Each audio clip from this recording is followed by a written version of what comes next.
Grizzlies fans know it's the team that gives you the edge. Big River Steel does too. And much like the Grizzlies have recruited legendary talent, we want you to be part of our team. Are you ready to be part of something legendary? Then visit www.bigriversteel.com. That's www.bigriversteel.com.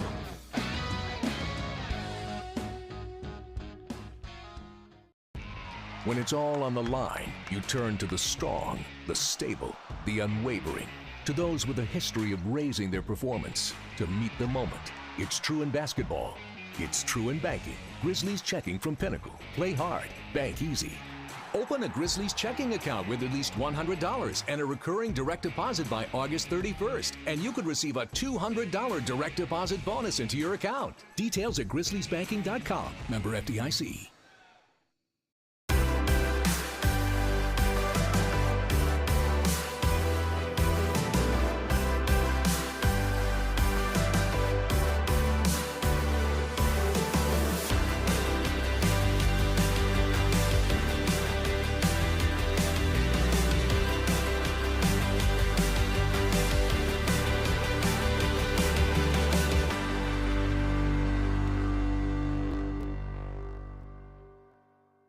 I think we have the college basketball title futures. UConn's number one. I really like Houston. I'd have them winning it all, but you can't be giving Drake jerseys. What is wrong with you? Maybe the Drake curse is stronger in college basketball. How long has he been riding with Kentucky? He wore an Alabama jersey and Saban retired. The Odds Couple with Rob Fisher, Lang Whitaker, John Roser, and CJ Hurt live Thursdays at 2 p.m. on YouTube at Grind City Media and the official Grind City Media app.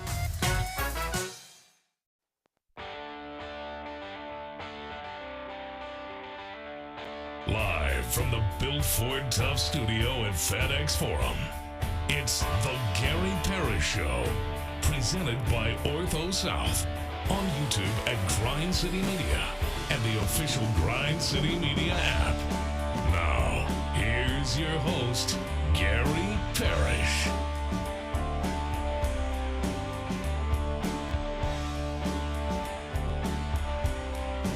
All right, I'm here. My name is Gary Parrish. I'm speaking to you from the Built Ford Tough Studio, FedEx Forum, downtown Memphis. Bennett Doyle right there producing the program. Glad he's with me. Glad you're with me. Hope you're getting through the day best you can.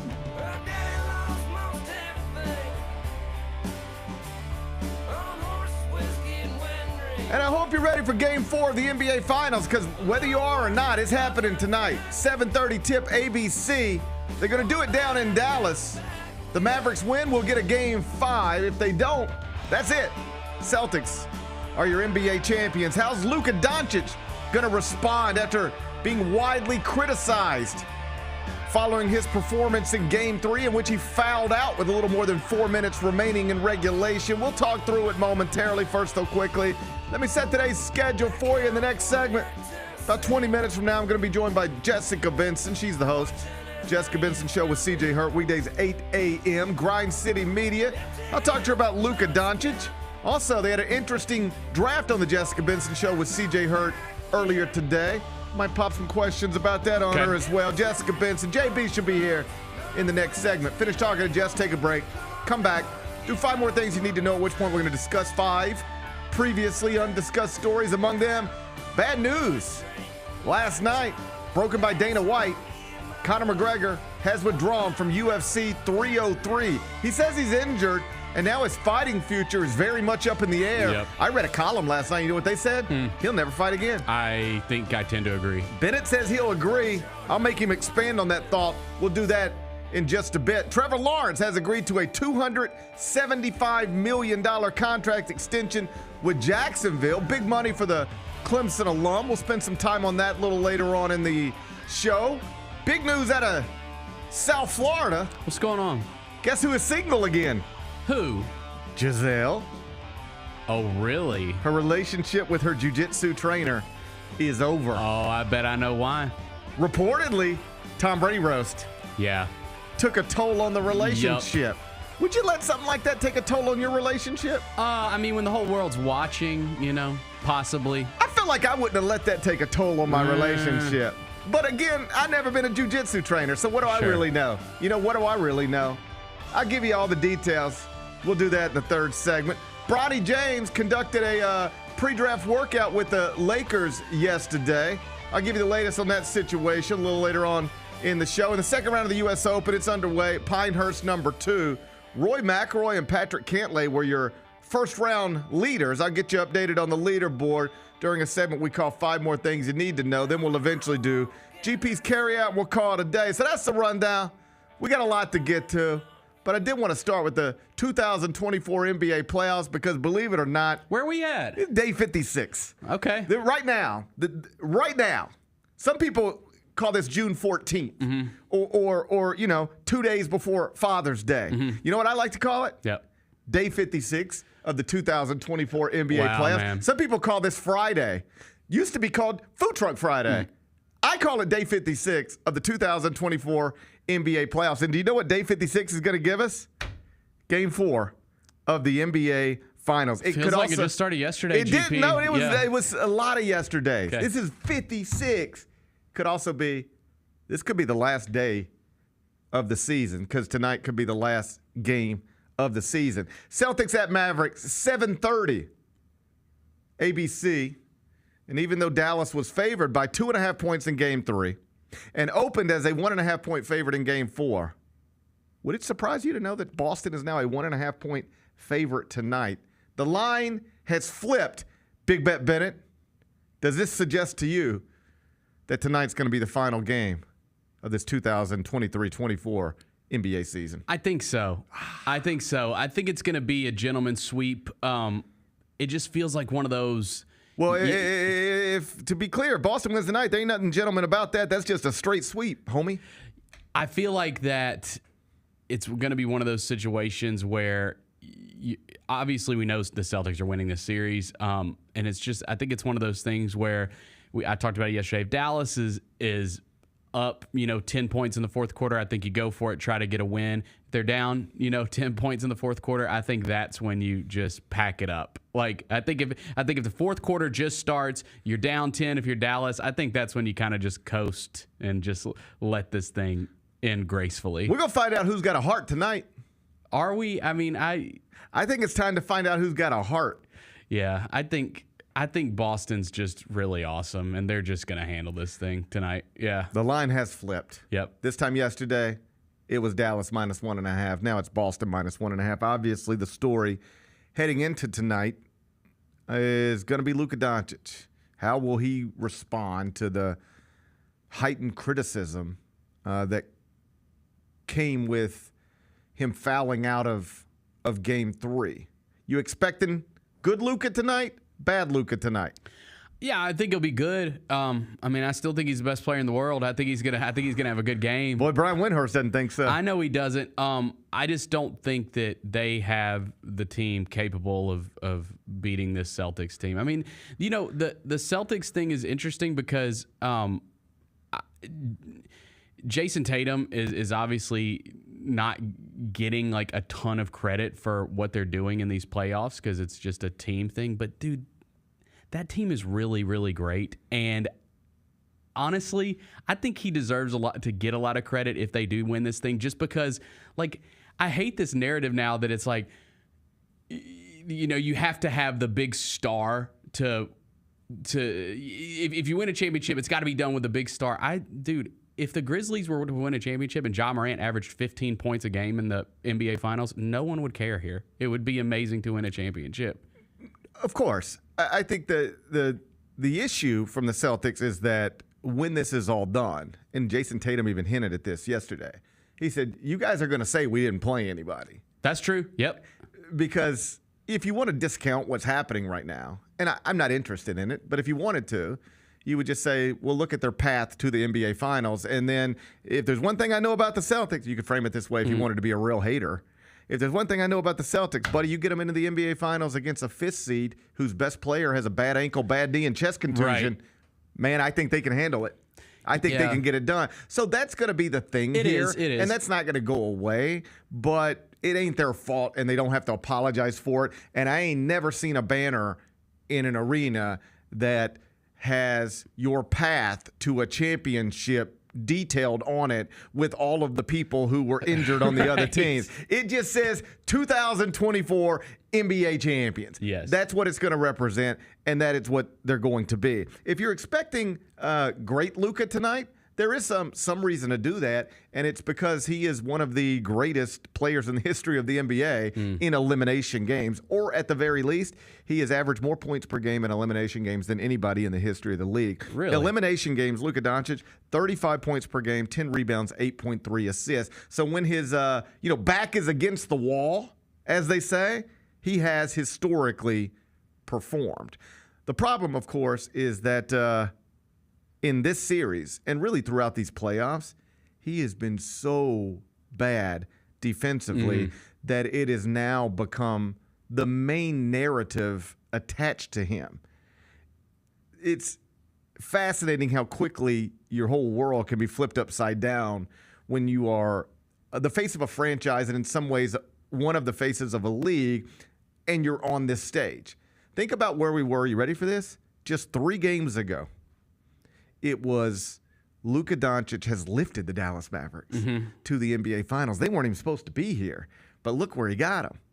And he is now making a case that, okay, sure, Embiid's great and Jokic is great, but maybe Giannis is great, but maybe the best player in the world is actually the guy we thought it was going to be a few years ago. It's Luka Doncic. Isn't this amazing? Look up 3 games later. He's been bad defensively. They're down 3-0, and it's now he's like the biggest bum in the NBA.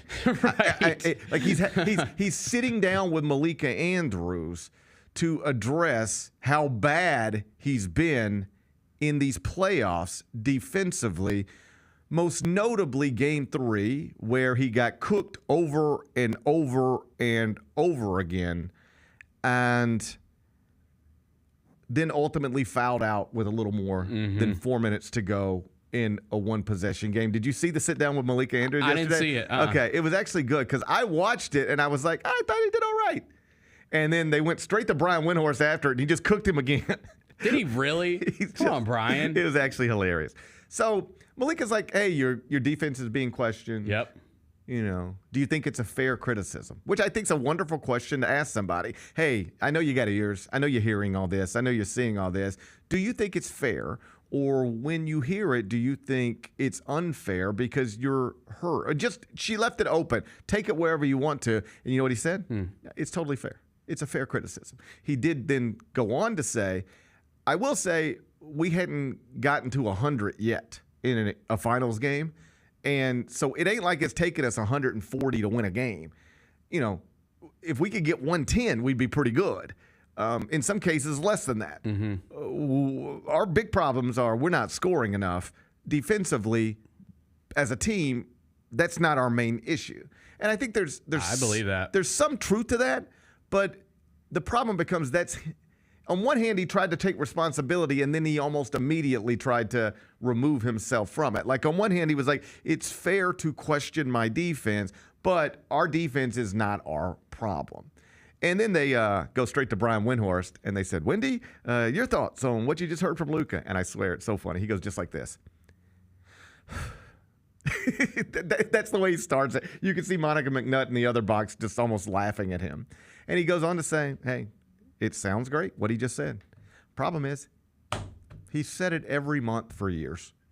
This is the same thing he always says. If you ever ask him about his effort and enthusiasm on defense, his commitment to keeping his man out of the lane. He always says he needs to do better. He always says he understands why people are criticizing, and then nothing changes.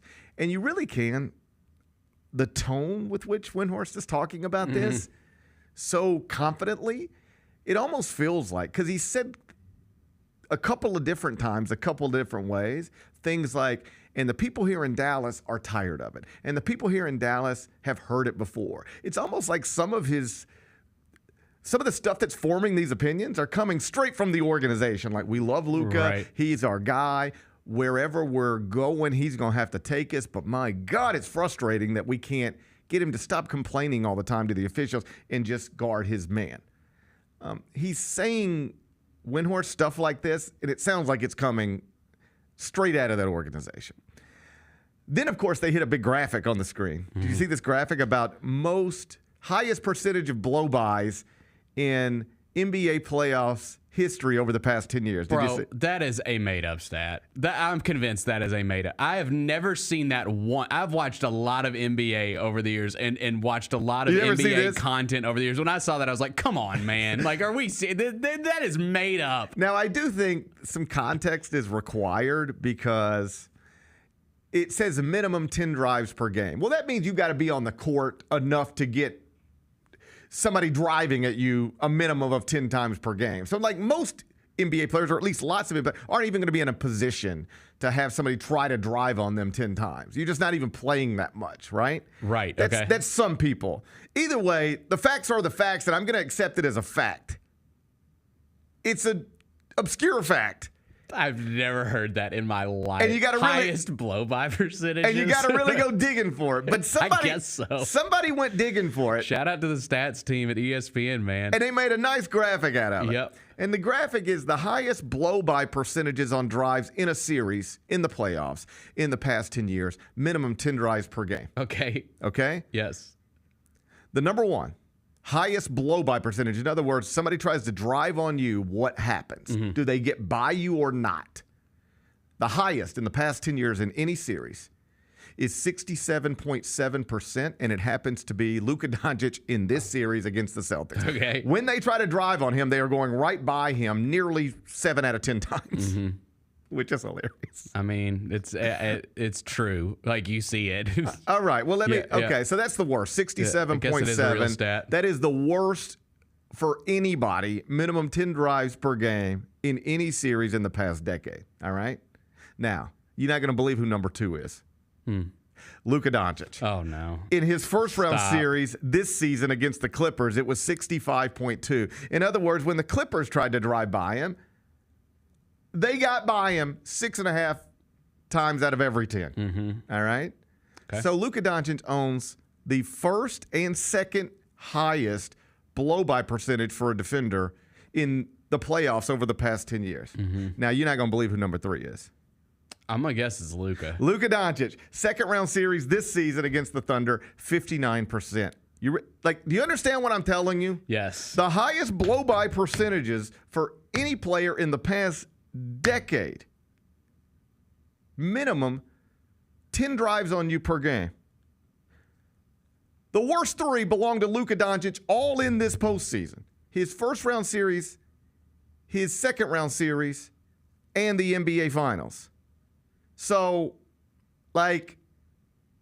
is the criticism fair? They're going right by you every time, which is what makes the 6th foul the other night so frustrating. Because that's we just gave you the numbers. You're letting people go right by you all the time, and then suddenly with 5 fouls, you've got to try like crazy to stay in front of Jaylen Brown. Whistle, 6th foul, now you're out. That's part of the criticism. Why are you putting yourself in that position when you don't put yourself in that position when we actually want you to? Clearly this is going to be a thing that follows him now the rest of his career just because of how these playoffs have played out. It will if he doesn't change it. Right. Because I think it was Alan Hahn this morning on ESPN. This was an interesting way to put it. We thought 2 weeks ago, this could be like a turning point in Luka Doncic's career, like the real breakthrough moment. As it is, if this thing goes the way it looks like it's going to go tonight, sweep, with him being this bad defensively, Hahn said if you're trying to figure out what direction you're going in your career, you've just taken a step towards James Harden instead of a step towards Nikola Jokic. Yeah, and it is interesting because, how he's going to be thought about after these finals. Like, we think of Jimmy Butler as like this dog who, and always carries his team, through the playoffs. They get to the finals, but they haven't won a championship with him. But you think of him differently than you're going to think of a guy like Luka, who's clearly a better player. It is weird the way this stuff gets framed. For Luka's legacy or reputation, do you know what would have probably been better for him? Losing the second round. Sure. I think that's accurate because it's like, well, they were a 5th seed. What are you It's do? one of the things that people bang LeBron on the head for, like his record in the NBA Finals, yep. without recognizing how awesome it is to get to the NBA Finals. People look at Michael Jordan, they go 6-0 in the NBA Finals. That's amazing. Well, think about all the times he didn't even get to the NBA Finals because he couldn't get out of the East. Now compare that to all the times LeBron actually got out of the East with inferior teams and then lost in the NBA Finals. But like the way we talk about this stuff, you're almost better off losing in the second round in a 6-game series than you are getting swept in the finals. Because we stopped giving you credit for getting to the finals when you weren't even supposed to. We just focus on what happened once you got here. And what's happened once he's gotten here has been humbling on some level. I will say one of the points Windhorst made on television that I thought was, helpful in maybe just understanding the history of the sport and the idea that this is the way these things often go. LeBron James made the NBA Finals for the first time in 2007. It was also with a team that wasn't supposed to get there. They weren't the 1 seed. They weren't the 2 seed. They weren't supposed to be there. But they got there largely because of the brilliance of LeBron James, if not entirely because of the brilliance of LeBron James. And then they played the Spurs. And it's Tim Duncan and Manu Ginobili and it's those Spurs, right? And do you remember what happened? They swept them. They just swept them right out of it. And as Windhorst retells the story, LeBron after that said that I've learned that what I thought it takes to win at this level on this stage, I had miscalculated that. I don't know where my career's headed, but I had a poor idea of what I was up against. I needed to go through this to have a better understanding of what it takes to do this. And Windhorst suggested that maybe, just maybe, this could be that moment for Luka Doncic. You think that the way you're conditioning, the way you're training, the way you're approaching everything is good enough, because it always has been. But you get to this stage against a real championship caliber opponent, and you find out pretty quickly and pretty convincingly that what you've been doing, it's not good enough anymore. And that can be the thing that makes you actually change your approach. We'll see. We'll see. We'll see. 7:30 tonight, Game 4. If the Celtics win it, it's another championship for them. If not, we'll do a Game 5 where they'd have an opportunity to secure the championship inside TD Garden. Jessica Benson will be in studio next. Mike did his favorite black films of all time. Mike, where we at? If there's one movie I know every single line to, it is Coming to America. There we go. It is Coming to America. It can come on any time of any day, and I'm going to stop and watch at least 20 minutes of it. Get all of your HBCU sports and culture news by tuning in to HBCU Huddle with CJ Hurt and Mike Wallace. New episodes drop every Thursday on grindcitymedia.com, YouTube, and Spotify. Heart Royal Flush Tour 2024. November 14th, FedEx Forum. A journey through the hits and timeless classics. The iconic band returns with special guests. Jason Bonham's Led Zeppelin Evening. Tickets on sale now at heart-music.com. Heart with Jason Bonham's Led Zeppelin Evening. Produced by AEG Presents. Looking for a full court dining experience? Dribble over to Southland Casino Hotel, your ultimate gaming oasis in West Memphis. As a proud sponsor of the Memphis Grizzlies, we're inviting you to savor the flavors at our 8 incredible dining venues. Ignite Steakhouse is where culinary excellence gets grilled. Indulge in charcoal grilled steaks and farm-to-table favorites perfectly paired with wine or handcrafted cocktails. Enjoy an all-access buffet experience at the kitchens or revel in comfort food and Southern classics at the Fry House. If casual is more your thing, sample the innovative fare at Seasons Cafe, while Chairman's Bar and Charred Oak Bourbon Bar serve up cocktails and live concerts every week. For those on the go, The Grind is your one-stop coffee shop with gourmet brews and grab-and-go goodies. And of course, we can't forget the Sports Bar and Grill, where you can catch all the Grizzlies action with the best pub fare in town. At Southland Casino Hotel, we've got the perfect dining experience for you, so come on down and ignite your taste buds today. Must be 21 plus. Play responsibly. For help quitting, call 800-522-4700. 36.5 vertical. Watch your head. Yeah, you said it was 44. You sure I said that? 36 and a half. 36 and a half is big.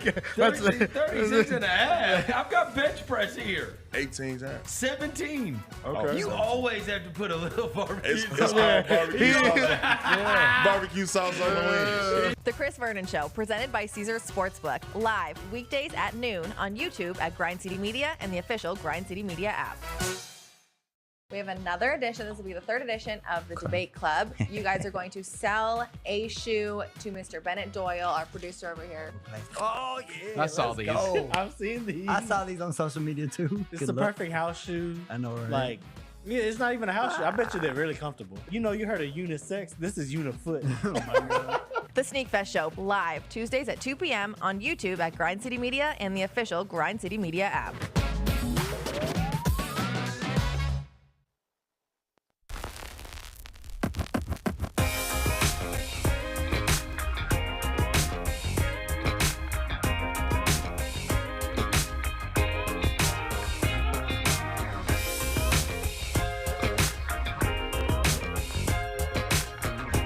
Welcome back, Gary Parrish Show, presented by Ortho South. On Fridays in the second segment, I'm joined by Jessica Benson. She's the host of the Jessica Benson Show with CJ Hurt, 8 a.m., Grind City Media, Monday through Friday. She's here right now. Hey, Jessica Benson, how are you? It's me. Hi, Gary Parrish. It's good to see you. Tonight, we get Game 4 of the NBA Finals. Do you think we're going to have a Game 5 of the NBA Finals? Do you think? Bennett says no. He says he doesn't think so.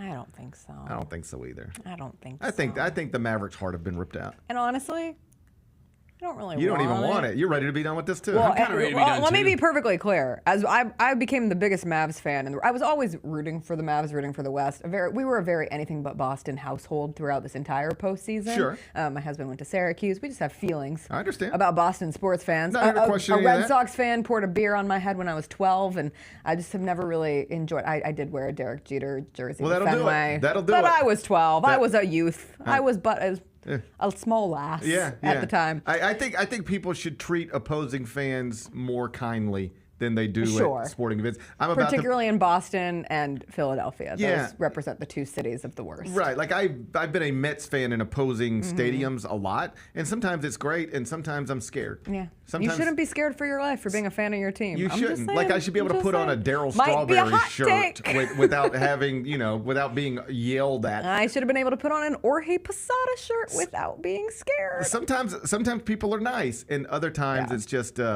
they're just scared. Like it can get scary. Like you feel like maybe if I say something back to this person, it could escalate. So you just you zip your lips. All that said, don't have a dog in the race. So Right. I was just rooting for a fun series. Me too. So and I host. I don't know if you know this. I do know it. A morning I brought it up. daily show, and promote you it. do too. Yeah. And our content is better Right. when there is more content, Right. particularly NBA content this Right. time of year. And as you well know, for someone who's had a show for many, many years, the summer months can turn dry and barren very quickly. Oh, I'm about to WNBA it to death. Oh, I can't wait. I can't wait. It's going to be fun. I'm going to remind you that you said that. But so I ended up dramatically rooting for a long series. And so when Boston wins the first two games, well, I Right. go into game 3, and I'm like, all right, Dallas. Got to do it. All right, Luka. Right. We got you. All right, Kyrie. What are you made of? Can we get a PJ Washington game? No, Can we get a didn't. Derrick Jones Jr. game? Can we get a Tim Hardaway? Anything? No. Like at this point. He did get on the court in Game 3. That was an improvement. He did nothing. That was an improvement. I would actually say it wasn't an improvement. Yeah, but he stepped on the court. I guess technically he took a step forward, Like he but put his it was foot on actually it. taking like 8 steps It is back tough. based on how he performed. It's tough. But I was desperately rooting for the Mavs in Game 3, so much so that I was like sitting on my couch angry. I was like, why can't they win? And even when they go on the 20-2 run, I never believed in it. It never felt, and then Luka fouls out, and I'm like, I don't believe in this. Why am I staying awake? What am I even doing here?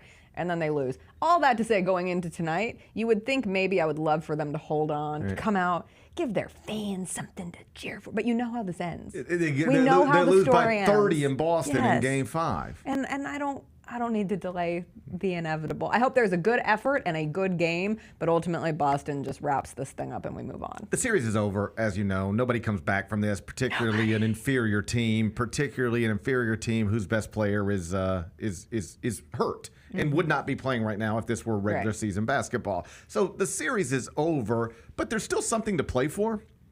And I do think that's on some level Luka Doncic's reputation, like the way people are going to talk about him. Yes. Because the way people are talking about him now, right now in this moment, Right. I don't think he's ever been criticized this harshly, this loudly. No, it's turned very quickly. Very quickly. And very aggressively. Very aggressively. So much so that, like, he did the sit down with Malika. Like, that seemed, I bet you that wasn't planned. No, it seemed like I'm not going to say a reputation saver because that's silly. Like, by no means does one NBA Finals set your reputation forever. But it did feel as if a decision was made to try to get him in front of this and to maybe stop it a bit, which I don't necessarily think that he did in the conversation with Malika. But just being out there and being willing on your one day off between games 3 and 4 to do a one-on-one sit down. Right. We don't see that all the time. That should have been the sit down with Jaylen Brown. Yes, but the team who's down 3-0. Right. That feels weird. I guarantee you. you. Give me the sit down with Xavier Tillman Sr., all right? Then we'll talk. I guarantee you, Luka Doncic, that was not planned when he went to bed on Wednesday night. That got done yesterday. Sit down with Malika.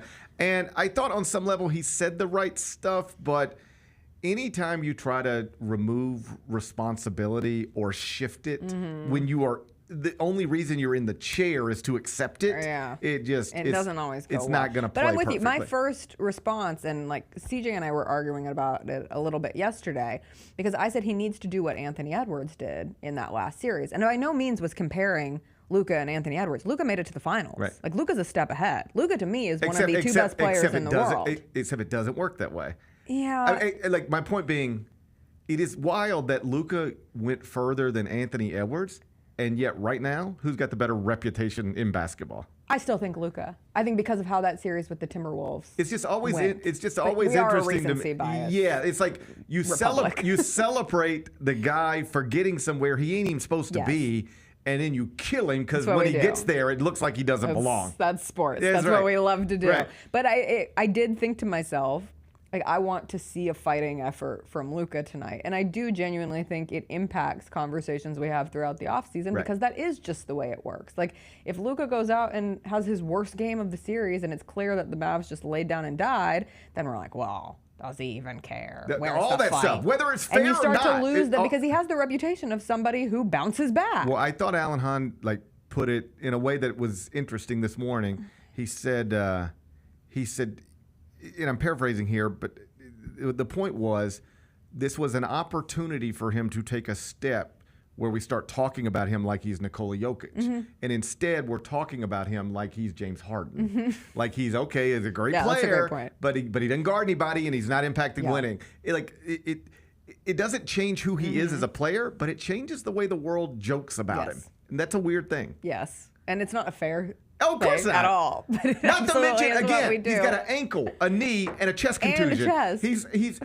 We always say, like, oh, it's a war of attrition. Everyone's injured by the time you get to the finals. But Luka is significantly more injured than anybody else. I mean, I don't understand this Kristaps Porzingis bizarre, unique ankle injury. So perhaps that could be, what don't we know? It could it could be anything from they need to amputate his ankle to he has a stub toe equivalent of an ankle They injury. literally said it's a serious injury, but day to day. Those two things should never be in the same It's an sentence. injury that usually needs surgery, but he could maybe play. Right, just what are we talking about here? All right. But Luka is undeniably getting the chest wrapped. We've seen the knee since the Thunder series. Like, the dude's dying out there. Yes. And that's where even with the defense conversations with Luka, like, I get it. He's turned back into a traffic cone. The effort has been abysmal. It's been one of the things the Celtics have been able to exploit with the Mavs. They can just go at him time and time again. He looks lost. Right. Sometimes he's arguing with the refs. He's not even making it back down for that defensive possession.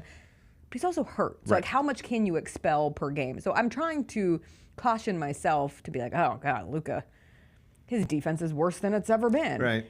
When in reality, how much energy does he have left to give? And when he's trying to give as much as he can on the offensive side, because that's where he naturally is better and gifted. Yeah, it's just a tough situation. It's a Like, lot. he's not talented on that end of the court anyway. Right. Now he's hurt. And so when you have no talent for that part of the job, and you're hurt, and you're probably exhausted. Yes. It's just, I'm not excuse making here, but like, No. this is. But that's how I feel about these the are all arguing with the ingredients. refs, too. Right. You're miserable. Like, when you are already a cranky person Right. by nature, and then you throw in that you feel like a piece of crap. Right. you're going to be crankier. Of course. Like you're going to argue with everyone. Right. Suddenly I'm aggrieved by everything. Like Right. when I have a minuscule thing wrong with me, it throws off how I interact with people sometimes. Right. Imagine doing that in the NBA Finals where you just are laboring yourself to go out there every night and then you feel as if the refs are also out to get you. I'd probably yell at them too. And now, like, it's just on such a big stage and on display. Like, you and I aren't sitting around watching Mavericks games every night. So we don't see it we don't see it 82 times And a that's year. what I pointed out because the Grizzlies played the Mavs late in the regular season at some point, and I was trying to write a pregame show because I had exhausted the amount of times I could talk about all of the Grizzlies' injuries. Right. So I was trying to get more like in depth on the opponent Sure. and being able to give some more. So I was listening to the Locked On Mavs podcast, and they were being so complimentary and just full of praise for the improvements of Luka's defense and Kyrie's defense, of that being a reason why they had become such a better team, along with the additions that they made and changes of rotations. And obviously Derek Lively ends up being such a big piece for them on that second stretch of the season. But they were so excited. And so I had that in the back of my head constantly. I have this nugget. Luka's better at defense than we think. Kyrie's been better at defense. But the playoffs expose weaknesses differently than the regular season, and now you throw the injuries on top of that, and it's just contributing to the narrative that everybody already believed in them. And then I think compounding it, fouling out. If he doesn't foul out, the conversation's just a little different. Oh, Luka, you can't do that in that moment. Right. Just all of it. And the way he did it, like Yeah. trying to take a charge, it was just goofy. And then fouls 4, 5, and 6 were all goofy. Like, we've and got so- all this data that shows you're not staying in front of anybody. Yeah. And then with 5 fouls in the game 3 of the finals with 4 minutes to go, you're trying to stay in front of one of the best players in the world. What are you doing? Like, it's just all of it. So Basketball IQ, not a great moment for that. Luka in that one. so tonight will be interesting just from, Probably like, the how end. does he respond? But, yeah. What are we going to do? I don't think you're going to wake up on Monday morning and be having to talk about, again. I bet that by the time you're in studio on Monday morning, the NBA season is over. By the time I get to your segment on Monday, Right. do we even have it? You're not here? I'm not going to be here. What is happening? I'm going out of town. I gotta go somewhere. I gotta go. Well, fine. I gotta go somewhere.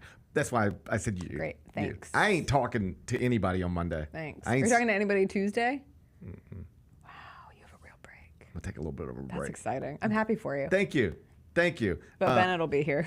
I need a Bennett, break. you want to come? No, Bennett has to do double duty too coming up. Yeah, Bennett will be here. He's more reliable than I am. I'm going to be an opposing fan. I try to take the boys every summer to a ballpark. To a Mets game somewhere else? Yes, to a new stadium they've never been to. So Where are you going? We're going to Globe Life in Arlington. We're going to go see the Mets and Rangers. All right. Yeah, and hopefully not get harassed by Rangers fans. Okay. I'm going to a Rockies-Rays game on Sunday. Rockies? No, I'm sorry. Rockies-Pirates game. I didn't even get the opponent correct. That is random as hell. Rockies-Pirates. It's as random as it gets. Where is Skeens in the rotation? Any chance you get him? I don't know. That's let's a look at great this. question. Suddenly, Let's look at I this. have When are you going? interest. When are you going? Sunday, Father's Day, in Denver. Because he played when? Well, no. Yeah, they're undecided right now. Ugh. So he pitched 2 nights ago? He pitched. What's Don't today? get me Friday. excited He about pitched going to a Wednesday baseball night. game. So Wednesday, Thursday, Friday, Saturday. Probably not going. He's probably going Monday. He's. Let's see. They have an undecided situation for Sunday. They do not play Monday. Tuesday. He might pitch Sunday. I doubt it, but maybe. Please. You got something to look forward to. Father's Day with your father. Father's Day with my father in Denver. That'll be nice. Going for a quick little weekend. Hey, just big story in college athletics yesterday about. Yes. I heard you talking about it this morning. Conferences naming, naming. What is your dad, as a former college administrator, what does he think about all this? About all, like, Just where do you want to start? Like, just about where would you like to we begin? are. Like, Coleman Hawkins just got $2 million to go play at Kansas State, reportedly in an NIL deal this morning. This is like this is. Even if we all knew this was coming someday, we went from nothing to this pretty quickly. He keeps me up on everything, for one. So I woke up to a text from him that the House committee approved a bill that would prevent college athletes from being employees. So he keeps me up on everything. Right. I think overall, without fully speaking for him, it's this notion of, like, everything happened too late, and truly understanding, and like he was a part of it in that time. But as the business of college athletics grew exponentially, everyone was very slow to accept the truth. Like, and we can call it an inconvenient truth for some, but it was the truth that these players needed to be paid, and that things could have been done far earlier to create a more fair system, a more equitable system that doesn't lead us into this wild, wild west territory where we're talking about conferences having naming rights, which I think is silly. Like, I thought fine, have the patches on the uniforms if you want to, and the signage on the field, but we're going to get to a point where every single thing is sponsored, and just talking about the sport of college football will be like, God, Arch Manning sponsored by... Oh, yeah, that's where we're headed. Chick-fil-A is playing at whatever Texas's field's name is for the All-State Texas Longhorns of the Whataburger SEC. Oh, sure. Playing for a chance to go to the State Farm. Oh, and there's no end to it. No, it'll be like, it feels like such and a now spiral. now it's 1st and 10 from the FedEx 20. Yes. You know, like that's coming. And Stuff like that. I'm anti-ad. Right. Well, not anti-ad. I understand. Ads are important. Thank you to our sponsors. Yeah, I love ads. Right. But I'm growing tired of everything being an ad. Right. Every single thing is run by corporation. And I know that's life, Right. but it's so in our faces now. You get no break from it. Right. From commercials to title sponsors to sponsors on courts to sponsors on awnings to sponsors within an article to sponsors within, and just where does it stop? My whole thing is like, I wonder, and I guess I'm always interested in big businesses throwing advertising dollars around. That's you know, that's helpful for people in our industry. Sure. I wonder just like how effective is it? Just throwing names on anything and everything. Like, how effective is it? Like, we look at all of these arenas all the time, like Ball Arena, and Ben and I know what Ball Arena is because we studied it. But like, just on a surface, you don't know like what is the impact on the ball company having Ball Arena named after your company? I just wonder, do you really get your bang for your buck? That's a good question. I think I imagine smarter people than I have an answer Memphis, to that. It's an interesting case study, though, because everybody knows FedEx. That works perfectly. And it works, and so then it ties it to the city. So Right. then it's almost more of an understanding of, FedEx Forum is where the Memphis Grizzlies I think FedEx play. Forum works really well. I just don't now think... I know FedEx is in Memphis, Right. which is different than just knowing what FedEx is. Right. That's like a base knowledge thing. Right. Yeah. I think FedEx Forum works perfectly. I don't think these always work as well as somebody else seems to think they always work. Because I can't tell you how many times I'm talking about a stadium, an arena, something that is attached to a sponsorship, and I don't even know what the connection is or what even the sponsorship means. Like, is it still? Because the Rose Bowl is still a presented by, isn't it? Instead of a, like, I think. But here's the thing: you've been to Rose Bowls. You don't even know who the presenter. No, I do. Do. My point being was, for a long time it was, I think, by Vizio. It's now Prudential. Right. But the Rose Bowl, it's always the Rose Bowl first, Right. presented by. Right. And so instead of a title sponsor where it's like the Goodyear Cotton Bowl, Right. or the, I don't know, it used to be the Tostitos Fiesta Bowl, whatever it is now. I don't keep track of the, like you said, I don't keep track of the sponsors. But even just knowing that word is in front, so how. Some stick and some don't. Yeah, and I don't know. It's random. Some it's stick, very, some very don't. random. And I don't know the rhyme or the reason to it. Before I get you out of here, you had you draft earlier today, and you guys were highlighting words and phrases that sort of, you know, this is just the way language works, I guess. You know, when I was a kid, there would be these new words that appear and people start using them. It becomes slang. Right. And then as you grow older, and I older than you, you don't pick up on all of them. I was interested in, because I'm with you, I'm not bothered by words or phrases as much as I hear them sometimes and I go, I don't think that can come out of my mouth. Yeah. I don't think I'm young enough or whatever enough to use that word anymore. Like I hear like one that I don't even know where it originated or when it originated. I just remember the first time ever hearing it, and I was like, I don't think I can ever say that. So you would say something like, hey man, let me see those shoes. And they go, and then somebody else would say, ooh, that's dope. And I was like, I use dope all the time. I can't. That's where you. I just drew a line there. I was like, I don't think that sounds right coming out of my mouth. Okay. I think a lot of it is age stuff, but I will agree with you. I think you brought this one up, not CJ. Cool beans. Why does somebody say that? Oh my God. Oh, thank you guys. Why does anybody say that? I've never even understood it. I did explain that. Like, I had a very specific relationship with somebody who was like a manager of mine for a long time, who said cool beans all the time. Right. And we would be talking about like serious things with my payment type stuff. She'd be like, all right, cool beans. Yeah, I don't was like like, oh, I want to kill you. I don't need that. I don't even understand. Because why are you saying that? No, beans aren't cool. It just, I don't even, where did that, Beans are cool. Beans are cool. They're magical sometimes. I like beans. The more you eat, the more you toot. Yep. I like beans. I heard you say you don't even No, like that's a beans. lie. I was eating jelly beans that tasted like vomit this morning, Gary. So I was like in the midst of wanting to vomit myself. Well, how about this? Where'd it come from? Did you know No. that cool beans originated in the 1970s thanks to Cheech and Chong?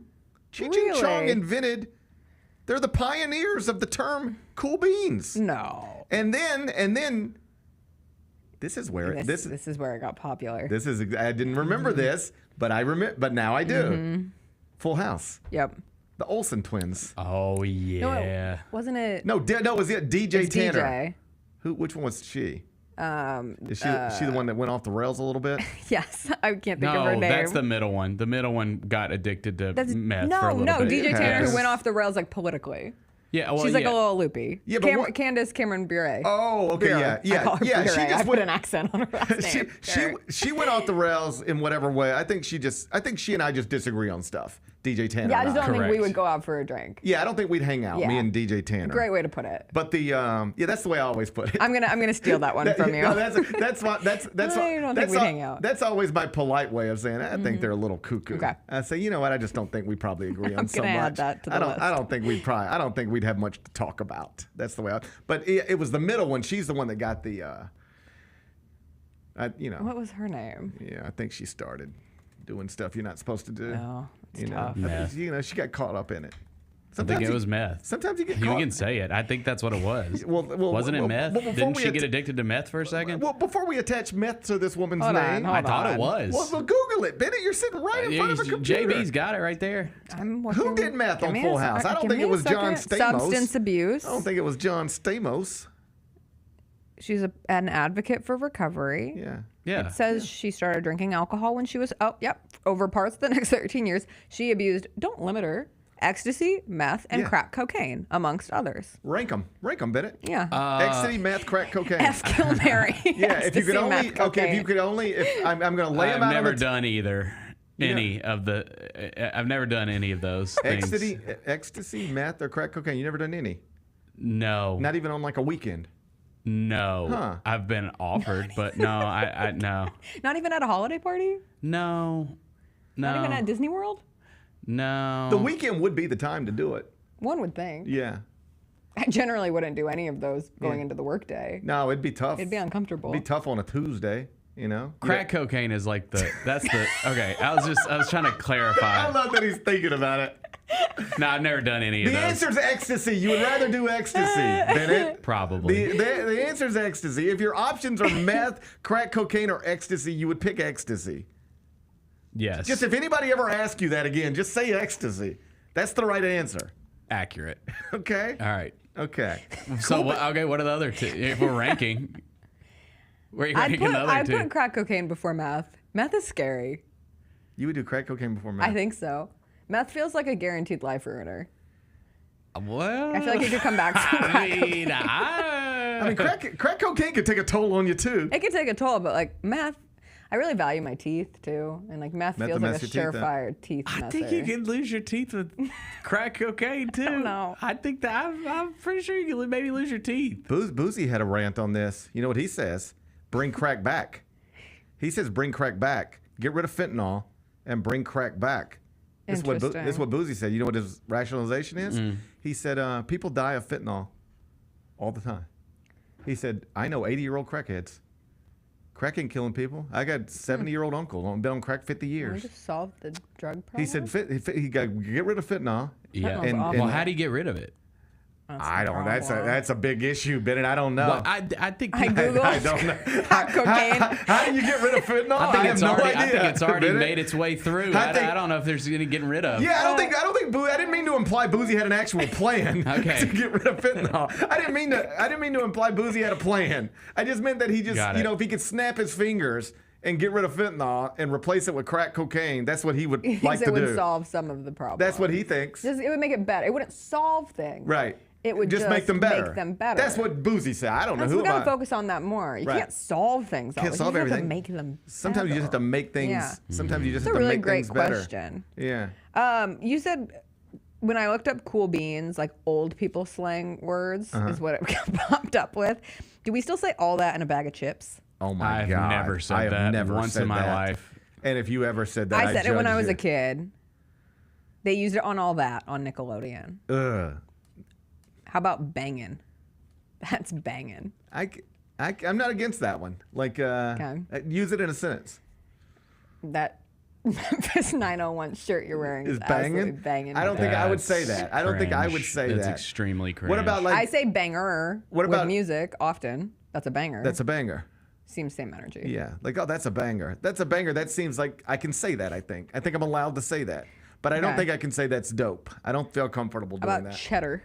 No. I never heard that. What are we It's a way to talking about? reference money in the 1950s. If somebody asked me to borrow some cheddar, I'd punch them. How about crunk? Are you getting crunk this weekend? No, I can't ask. Imagine me asking Bennett if he's getting crunk this weekend. No. That's How about, retired. That one's been retired. Yeah. Far out. No. I don't think I that's would. far out. I don't think I would say it, but I could see like a scenario where I'd be in a setting and somebody might say it and it wouldn't seem out of place. For instance, if I were at the Madonna Inn and we were all like hanging out at the pool, Ooh, and this is somebody far said, out. and somebody said Yeah. this is far out. I like that. I wouldn't be offended by that. Gnarly. I say gnarly all the time. I never use That's the word. like a normal word in my vocabulary. Going postal. I don't. I mean, that's I've just. heard it. The phrase has a dark background as it references different instances in which the U.S. Postal Service workers committed shootings directed at coworkers, managers, and police. I think postal workers got a bad rap. You I don't. It sounds like things were going crazy. I know, but like podcasters have gone crazy too. But we That's don't. true. But we don't say. We just keep putting mics in front of men. Yeah, we don't. We don't. I mean, my point was we don't go. Well, that one podcaster went crazy, so now when somebody goes crazy, you just say they're going podcaster.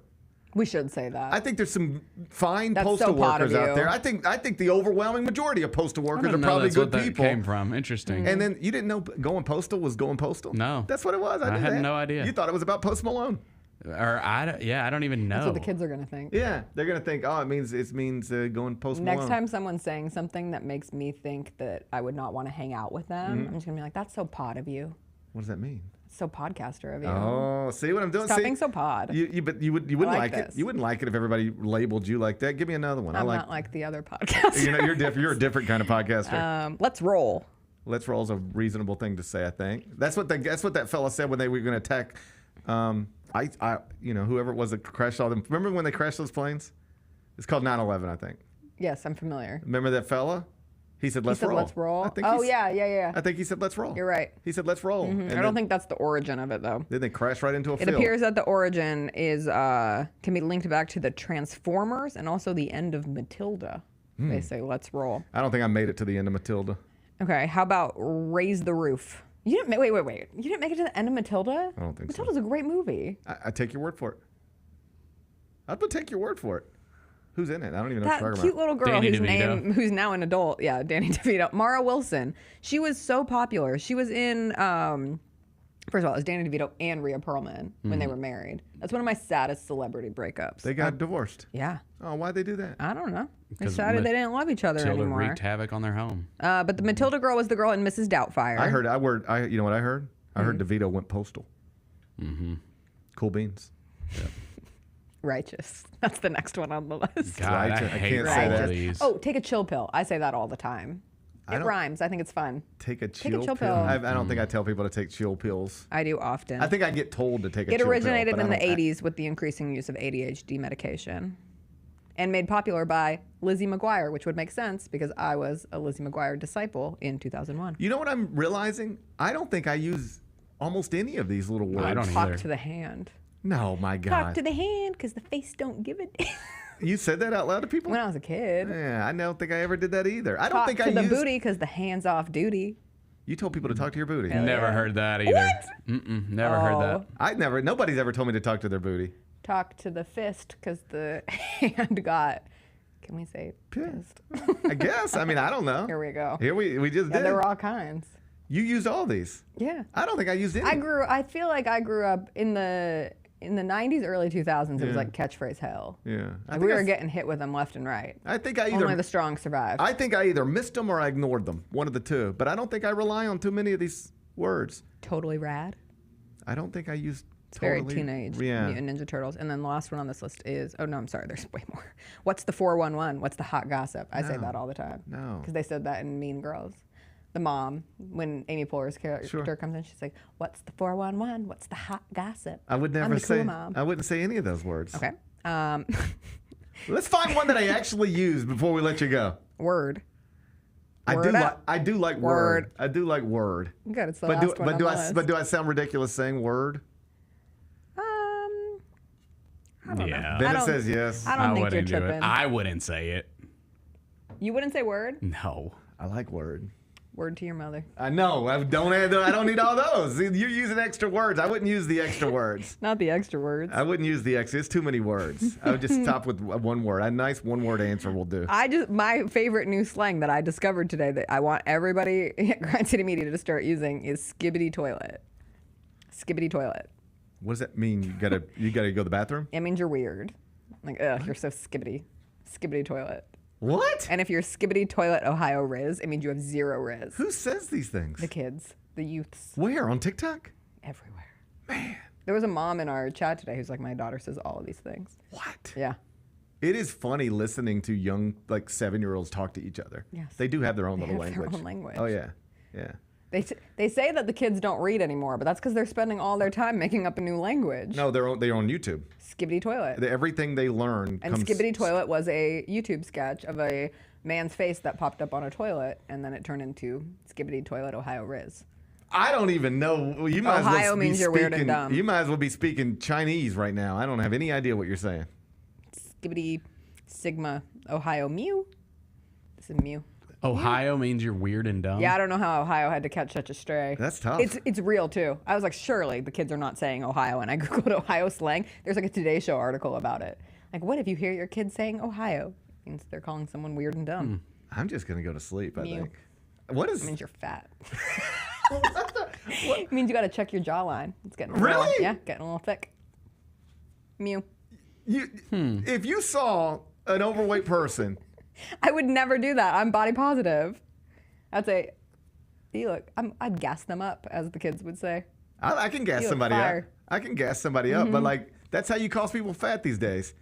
When I was a kid, you just How they're getting away. when I was a kid, you'd just be like, "Look at that fatty." Yeah. But now it's more We can't say that. It's more so this? It's, subtle.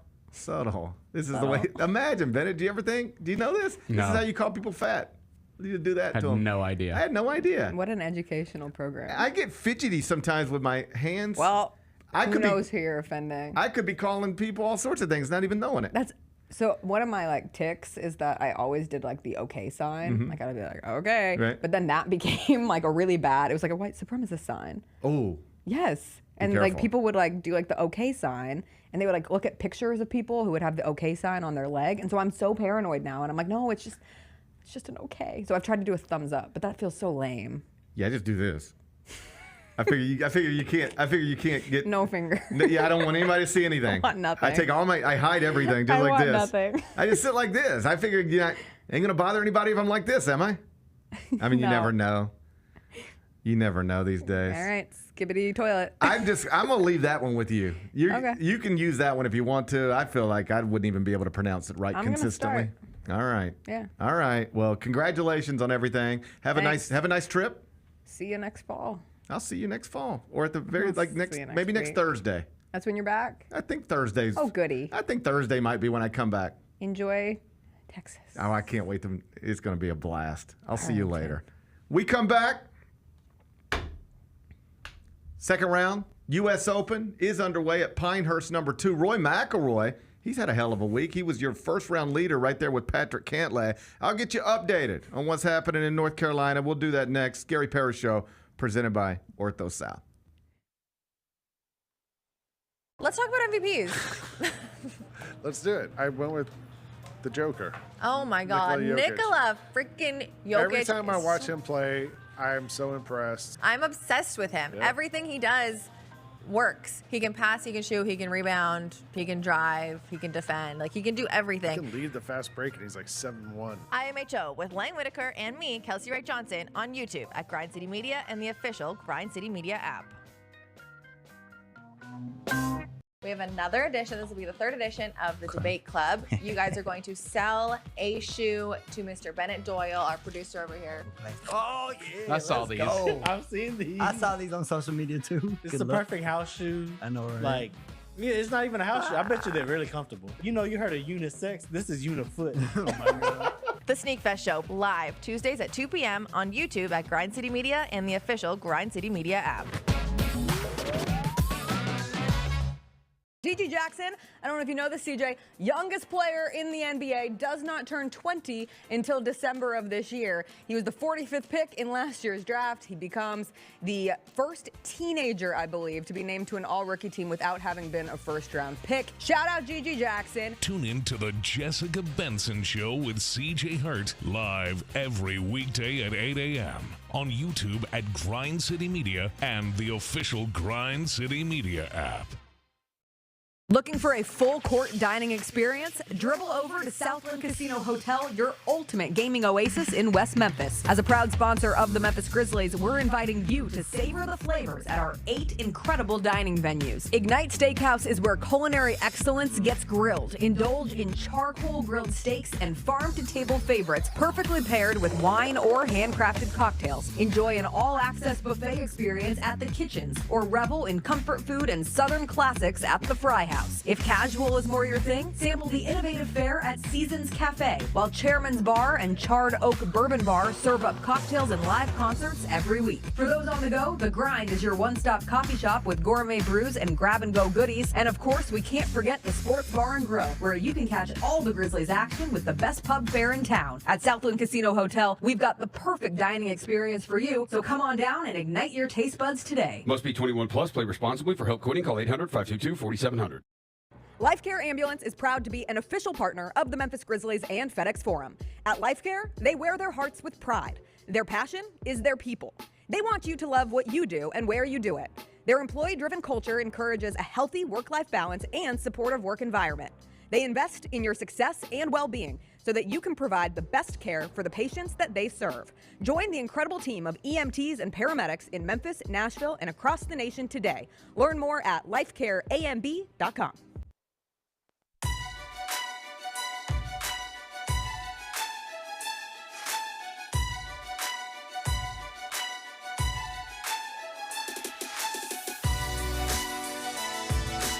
Orthopedic injuries can be unpredictable, unforeseen, and unscheduled, and Ortho South understands this better than anyone. Since your injuries don't make appointments, you don't need to either.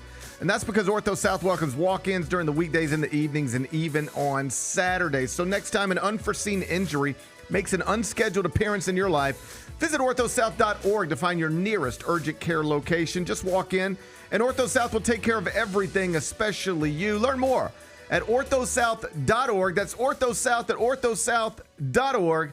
Now I got 5 more things you need to know. Number 1. Big news broken last night. Conor McGregor has been removed from UFC 303. It was scheduled for June 29th out in Las Vegas, but Dana White, he's the UFC president, he said Conor McGregor is hurt and he's out.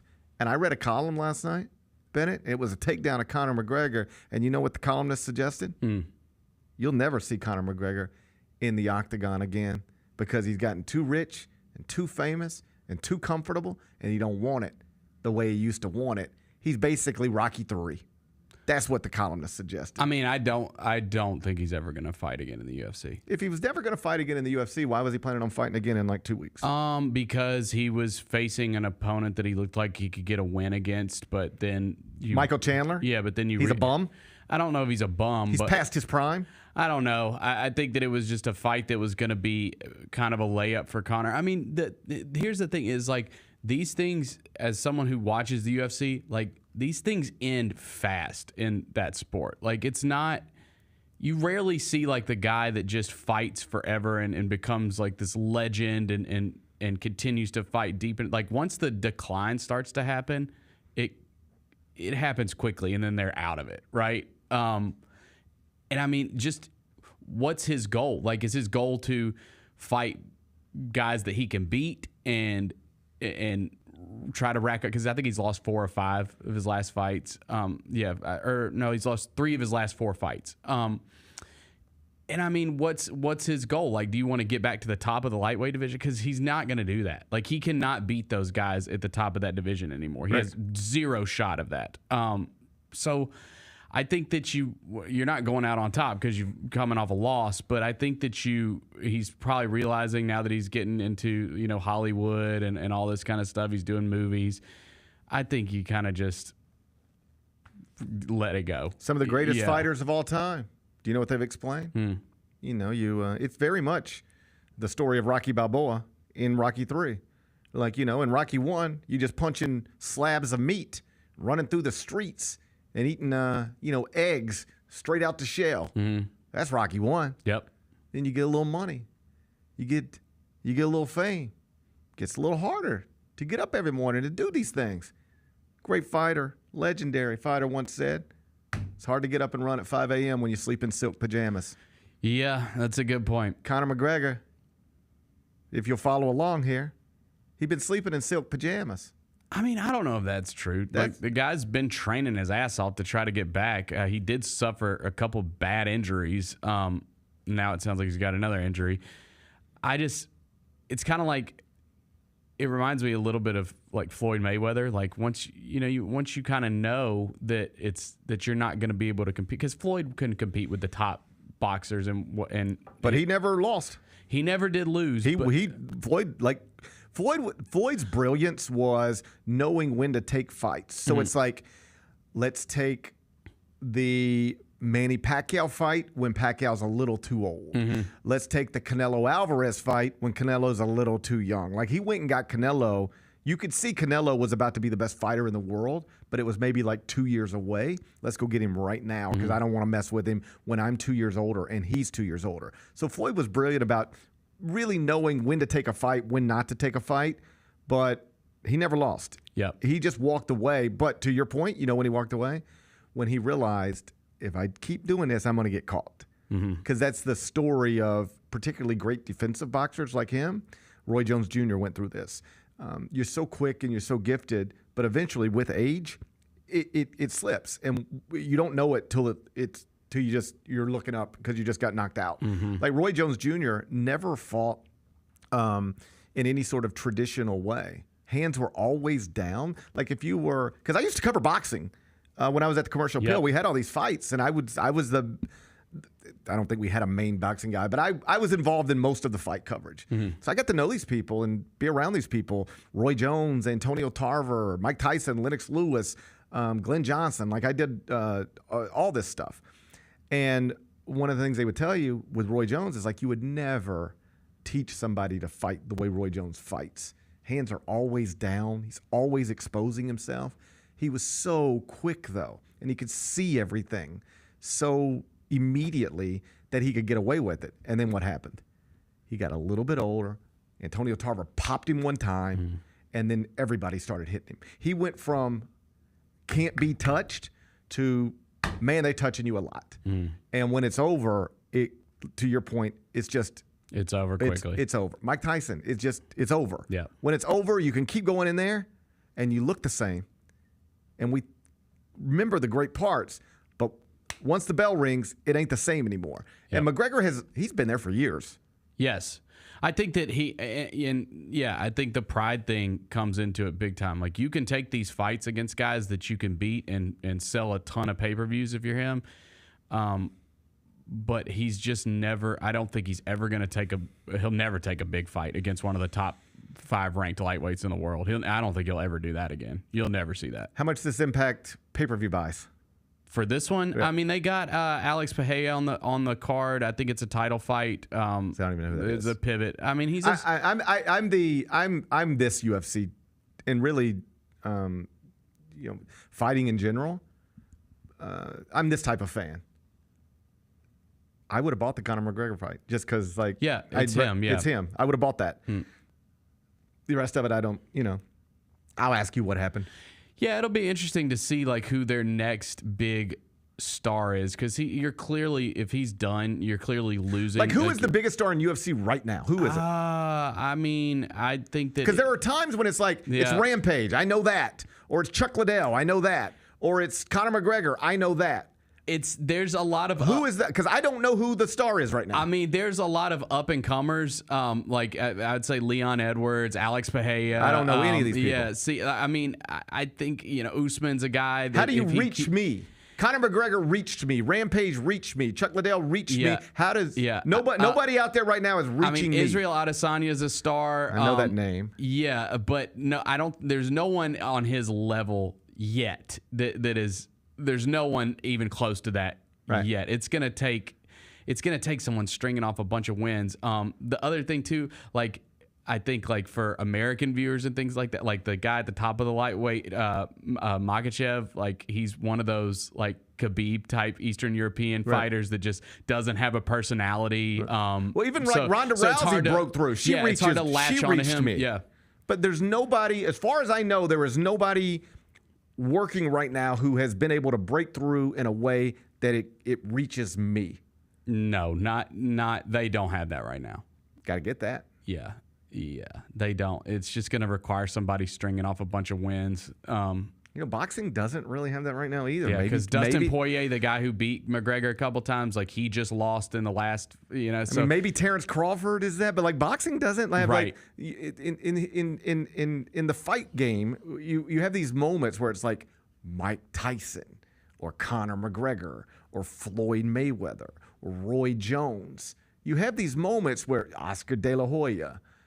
Where you have these big things, Andre Ward. And right now in boxing, I guess it's maybe Terrence Crawford, but there's not a lot of it there. Yeah. And there's not a lot of it in UFC either. I will say Sean O'Malley, Sugar Sean. I know him. Yeah, because he's got the hair. He's wild, all the tattoos. He's a champ right now. He actually is probably their most marketable star right now. The problem is he's a bantamweight, and that division like just isn't as popular. So, but I would say that he's probably the guy right now. Yeah. All right. Well, UFC 303, it'll go off, but it'll go off without Conor McGregor. And I promise on the Monday after it's over, I'll ask you what happened. Okay, sounds good. I'll put it in the notes. Number 2. The Jaguars and their quarterback, Trevor Lawrence, have reached an agreement on a 5-year, $275 million contract extension. Buddy, you can get rich playing quarterback these days, can't you? Yeah, I'm actually down with this as a Titans fan. You like them locking up $200 million guaranteed? Yes.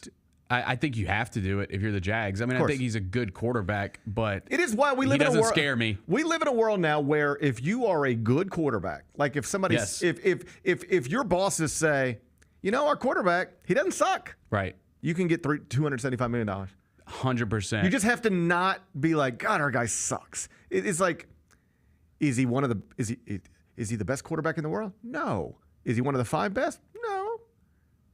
But, would you get rid of him if you could? No. We like him fine. Right. Well, that's $275 million then. If you like your quarterback fine, you have to pay him $275 million. Kirk Cousins, It's just like Kirk Cousins is a good enough quarterback to get those big contracts, but do you think Kirk Cousins is going to win your team a Super Bowl? Probably not. Yeah. Probably not. But maybe you get lucky. Right. I think it's the same kind of situation with Trevor Lawrence. Like, I think he's a good NFL quarterback, and those are super hard to find, and so you have to lock him up. You don't really have a choice. He was supposed to be. He was labeled as the next great thing, and I guess he still might be. I guess he's got time. Yeah, but he has gone. He's 3 years into his career now, and would you say it's weird? He just got $275 million, and yet would you say he has failed to reach expectations so far relative to the hype that accompanied his arrival into the NFL? I don't know. I'm pretty sure they've won the division once with him as quarterback. I think you win the division once in your first 3 years. I think you're right in a good spot. You're in a good place, I guess. Okay. Also a good place, signing a $275 million contract. Yep. He's doing fine. Congrats to him. Still got that nice hair. Yeah, he does have that nice hair. Sunshine. Yeah, good for him. Number 3. Guess who's single? Gisele. She's single again. No. Her boyfriend, her beau, Joaquin Valente, the jiu-jitsu trainer, the famed jiu-jitsu trainer, they split up, and reportedly, this is according to Page 6, it was his decision to move on from Tom Brady's ex-wife, the supermodel Gisele. Said he's a normal person, and he ain't down with all this attention, particularly the attention that came their way during and after the Tom Brady Netflix roast. The Netflix roast has, if you connect the dots here, and you trust Page 6, and I don't know why you wouldn't, if you connect the dots here, the Tom Brady Netflix roast just cost Gisele a relationship. I believe it. I think if you go ahead. I understand if you're Tom Brady and you're getting roasted and all these jiu-jitsu jokes. They were good jokes. They were good jokes. Yep, they were good jokes. They were good jokes. I understand how that would make you uncomfortable and maybe even upset. Similarly, I understand why Gisele would hate them, and I understand why the kids would hate them. You know, like, nobody wants to hear those jokes about their mother, right? Would you have really been bothered by the jiu-jitsu if you were the jiu-jitsu trainer? I don't think I would have. I think I would have felt like, I'm cool. Yeah, I'm the jiu-jitsu guy Hey, who's hooking up with Gisele. you got any more jokes about me banging Tom Brady's wife? Bring them on. I think that's where I would have been. Yeah, I think thin skin. I think we got a I thin don't think I would. I think jiu-jitsu trainer. I think I would have been emboldened. Imagine a year ago, I'm just a little jiu-jitsu trainer, and now Kevin Hart is making jokes at Tom Brady's expense, and I'm the main character. This is wild. Yeah, I think you should have capitalized on this. I don't think he knew what he had. I really don't think he did either. We got to. What's the guy's name? Joaquin Valente. I wonder how Joaquin's doing. Like what level of jiu-jitsu training we talking about? I mean, obviously, if he was training her, he's got some big clientele, right? I don't think Gisele trains jiu-jitsu with just anybody. I mean, I think you have potential to be like the jiu-jitsu trainer, like the Hollywood jiu-jitsu trainer. That's like what I would want to be if I were him. You had that crown in your hand and you just tossed it. Well. No, dude, you're a thin-skinned jiu-jitsu trainer. Like nobody's gonna come train with you. Like if I'm freaking Leonardo DiCaprio and you let a couple jokes bother you, I ain't training jiu-jitsu with you. Okay, perhaps that's right. Now let's take it a step further. Is it also maybe Joaquin didn't think this thing through at all, right? Because you want him to be the jiu-jitsu trainer for Hollywood. You want him to be everybody's jiu-jitsu trainer. But imagine you're, say, Ben Affleck and Jennifer Lopez, right? And they're going through it. Yes, they're going through it. And Jennifer, I saw there's an intervention yesterday. And Jennifer Lopez, she comes to you as your wife. Yeah. All right. She says, "Hey Ben, you're Ben. I'll be Jennifer Lopez, and you be Ben Affleck." Yeah. Okay. And I come to you and I say, "Hey Ben, I was thinking about starting jiu-jitsu. I want to get in some more exercise, and I was thinking about starting jiu-jitsu." And he goes, "Oh, that's great. That'd probably help you get ready for the tour. If you reschedule your tour, it'd probably help you with that. That sounds great. Who you gonna train with?" And she goes, "Well, you remember Gisele's trainer, Joaquin? I guess him. If you're Ben Affleck, don't you have to go, 'Oh, buddy, what are we walking into here? I saw what he did to Tom Brady's wife. I ain't gonna be the next victim of this.' I wonder if he damaged his business by hooking up with Gisele, because now people wonder if they can trust you. Can they trust you?" Yeah, no, it's a fair point. I think I would have stuck. I would have tried to stick it out. If the roast is really what caused this rift, I think short-sighted on this dude's part. Every joke about jiu-jitsu, if I'm Tom Brady, I don't like it. If I'm Gisele, I don't like it. If I'm Tom and Gisele's kids, I don't like it. If I'm the jiu-jitsu trainer, I might act like I don't like it, but deep down, I'm kind of like, yeah, I hooked up with Gisele. You got another joke about it? Hey, you got any more jokes about me hooking up with supermodels? Tell them. Tell them all. I think I would have liked it. Yeah.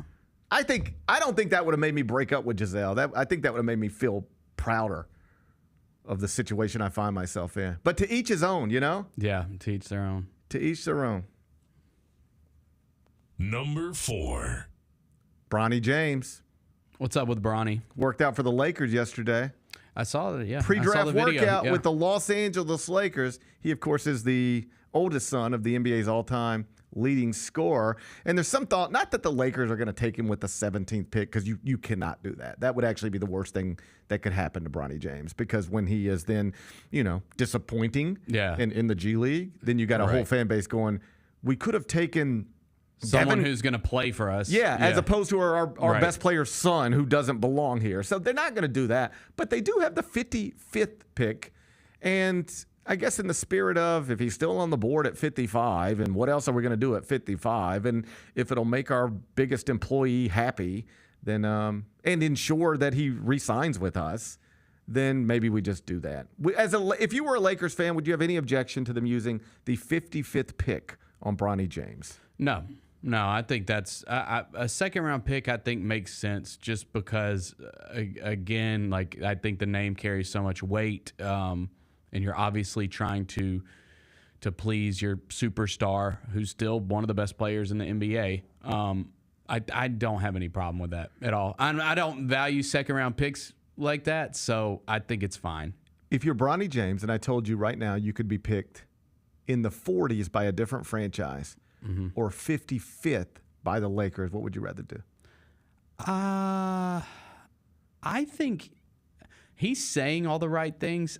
I still think he wants to be picked by the Lakers. I would want to be picked by somebody else. I know. I just, like, if your dad, LeBron said he wants to play with his kid, right? And we haven't heard anything. Like, they're both, I think they're both saying all the right things and handling this whole situation well. LeBron has never come out and said, I know I said that. I want him to go play wherever he wants, wherever works for him, blah, blah, blah. I think they do want to play together. I think they do want to play together, and I wouldn't, listen, if that's the most important thing, that's the most important thing. And if nothing else matters or matters as much as that, fine with me. But if he is selected 55th by the Lakers, it doesn't even matter if he is the proper pick in that spot based on great value or any other way you would approach the 55th pick in the draft. People will just say they only took him because he's LeBron's son, not because he's the best player available at this point in the draft, which in some people's eyes, he really would be. On the CBS Sports big board, he's in the 40s. Bronny James is as a prospect. Now, I don't agree with that, but I'm not in charge of that. But according to some, if he's available at 55, he would be the best player available, and that would make it totally reasonable to select Bronny James with that pick if you're the Lakers. But if they do it, it will not be framed that way by most. Most people won't say, well, he's the best player available. Some years it's somebody else. This year, it happened to be Bronny James. They took the guy they should have taken. Most people, even if it's true, won't say that. You know what they'll say? They only took him because he's LeBron's son. And then he's got to wear that and carry that around with him. Whereas if he's picked 43rd or 47th or even, you ready, 56th, by any other franchise in the NBA, it will feel and seem more legitimate, particularly if LeBron's not connected to it. Like if you hear the Sacramento Kings just took Bronny James with no intention of having LeBron James, they just took Bronny James because that's who they wanted, it legitimizes him in a way that the Lakers taking him will not allow to be the case. And if I were Bronny James, I think I would want that. But there is something really cool about just playing with your dad. Yeah. And if you can, block out all the negativity and the jokes that would come with that, perhaps that would be a special deal. But he will be a story, probably not on night 1 of the draft, but certainly on night 2. Like as we head into night 2 of the draft, because it is a 2-night draft. Damn, he this year. is real. If he is he not will drafted be the story. Night 1, he is going to be the entire story night 2. Like you're going to be looking for stories when they come on. Yeah. Welcome to night 2 of the NBA draft. And the big story tonight: will Bronny James be selected? That's going to be the way they open the show. It'll be Malika Andrews, and she'll say some version of what I just said, opening up night 2 of the draft. So he will be the story. This is all an unusual and kind of awkward situation. It's hard to talk about sometimes because, as somebody who talks about the NBA draft and these prospects, I'm usually only asked about people who are obvious and undeniable prospects. Like they're not bringing me on CBS Sports HQ later today to ask me about David Jones. you know? Right. But I will get asked about Bronny James. Usually you just get asked about Reed Shepherd. So what do you think about Reed Shepherd? And you know what you say? Well, he's amazing. Going to be a top 5 pick. Shot above 52% from 3. Dribble, shoot, and pass. Son of a player. Both mom and dad. There's stuff to say. So what do you think about Bronny James? The only honest thing you can say, at least from my perspective, is we wouldn't even be talking about him if his name was anything other than what it is. And the truth is he wouldn't be considered a legitimate NBA prospect at this point in his life by anybody, or at least almost anybody, if his name was anything else. And so suddenly you're just crapping on this young man who, you know, is in this position for very few reasons other than he happens to be LeBron James' son. So it's a difficult thing to talk about without just sounding mean about it. But it is going to be a thing we continue to talk about. If not here, around this country, every day between now and when the 2024 NBA draft gets underway. Again, there's no reason to think, no good reason to think he would be selected on night 1, but he will probably be the story one way or another on night 2. Number 5. U.S. Open, second round underway. Pinehurst, number 2. Patrick Cantlay and Roy McIlroy were your co-leaders after round 1 at 5 under par. Cantlay still at 5 under because he hasn't teed off yet. He doesn't go off till 12:25. But Roy's about to wrap up, or he's at least closing in on wrapping up his second round. He's 1 over today, so 4 under for the tournament. 1 shot back of your co-leaders. Bryson DeChambeau, 3 under par. He's through 15 so far today. He's playing with Rory. Or at least I believe they're in the same group. They're both through 15, but Tiger Woods hasn't gone off yet. Cantlay hasn't gone off yet. A lot of the bigger names are going off later in the day. But so far, you know, the leaderboard looks pretty strong. Xander Schauffele's on it. Bryson DeChambeau's on it. Roy McIlroy is on it. Tony Finau is on it. Sergio Garcia is 1 under par, teeing off at 12:14. So some big names, and we'll see if Roy can close with some birdies and maybe get back to the top of the leaderboard. Of course, he has been widely regarded for a while as, if not the best golfer in the world, one of the best golfers in the world. But he's had a pretty lengthy gap between major championships, and that's been the knock on him. Hey, it's awesome that you can go out and rack up more top 10s than anybody else. But, like, when are you ever going to hold the trophy at a major again? And he's obviously been in the news for a lot of different reasons, off the course stuff as well. Yesterday was brilliant. Today, not so much, but he's still just 1 shot off the lead. He's on hole 16 right now. Be back with GP's Carryout. Mike did his favorite black films of all time. Mike, where we at? If there's one movie I know every single line to, it is Coming to America. There we go. It is Coming to America. It can come on any time of any day, and I'm going to stop and watch at least 20 minutes of it. Get all of your HBCU sports and culture news by tuning in to HBCU Huddle with CJ Hurt and Mike Wallace. New episodes drop every Thursday on grindcitymedia.com, YouTube, and Spotify. I think we have the college basketball title futures. UConn's number 1. I really like Houston. I'd have them winning it all, but you can't be giving Drake jerseys. What is wrong with you? Maybe the Drake curse is stronger in college basketball. How long has he been riding with Kentucky? He wore an Alabama jersey and Saban retired. The Odds Couple with Rob Fisher, Lang Whitaker, John Roser, and CJ Hurt live Thursdays at 2 p.m. on YouTube at Grind City Media and the official Grind City Media app.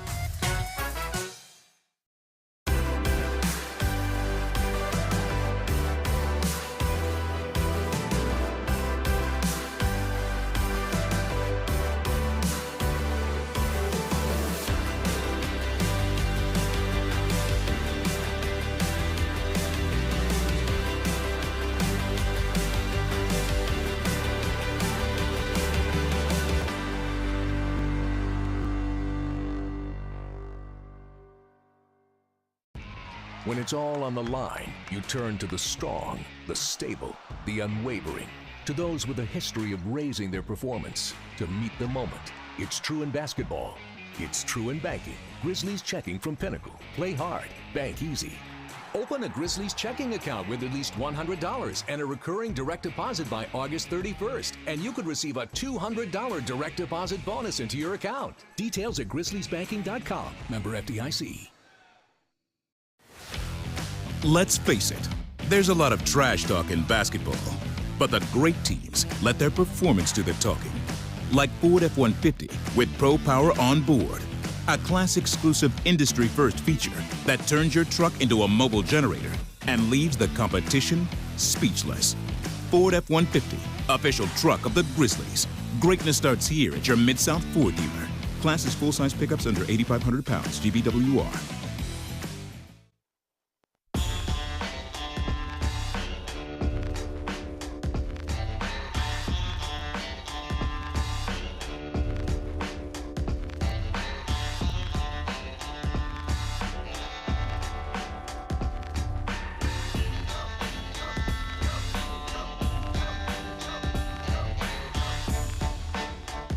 Welcome back, Gary Parrish Show, presented by Ortho South. We're inside the Bill Ford Tough studio. Let's wrap this thing up with GP's Carryout.